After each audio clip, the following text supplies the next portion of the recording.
I'll take proper precautions, but at the same time, I won't stop being myself. I won't stop being Johnny Weir, the gay, fabulous ice skater person walking down the street. That is openly gay American figure skater Johnny Weir, who says he won't boycott the Olympic Games in Russia despite that country's controversial law against homosexuality.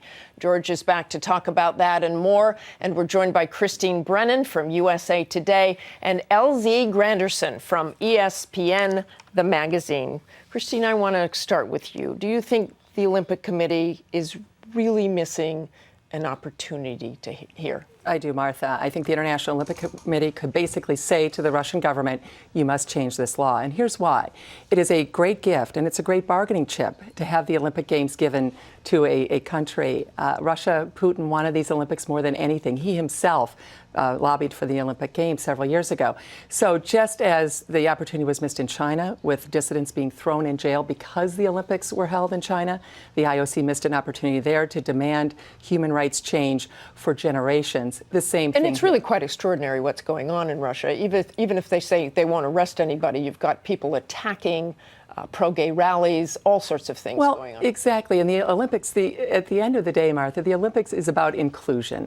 This is all about having athletes of the world show up and come. Obviously, there's commercialism, et cetera. But the bottom line is this is a chance for the Olympics to tell Russia this is not acceptable for generations. LZ, is the Obama administration missing an opportunity here? What do you think should happen? Well, absolutely. Not necessarily the Obama administration, but certainly his Secretary of State. You know, in 2011, Hillary Clinton gave, arguably one of the most historical speeches in UN history when she talked about gay rights being human rights. And this was John Kerry's opportunity to follow up with that, to show some consistency. The fact that we haven't really heard from him, from his office regarding this issue, the fact that we had to have 83 lawmakers send a letter to him asking him to come out and say something in support of gay Olympians, I think is really, really a poor sign of consistency from the Secretary of State about gay rights being human rights. And I'll tell you one other thing. I'm more concerned about the gay people who are in, the LGBT people who are still going to be in Russia once the Olympics leave.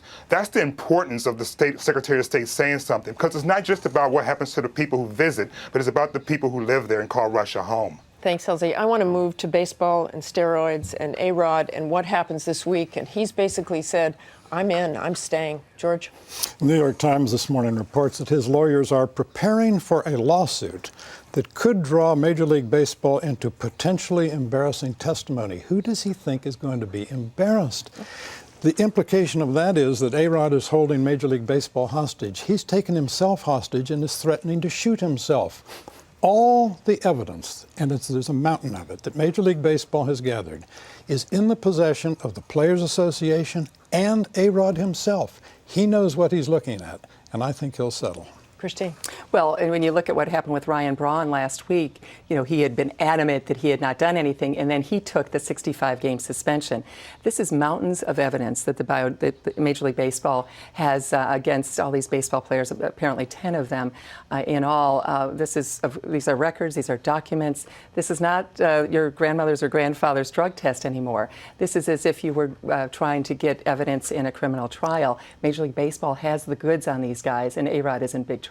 Thank you very much, and thanks to you, LZ, for joining us.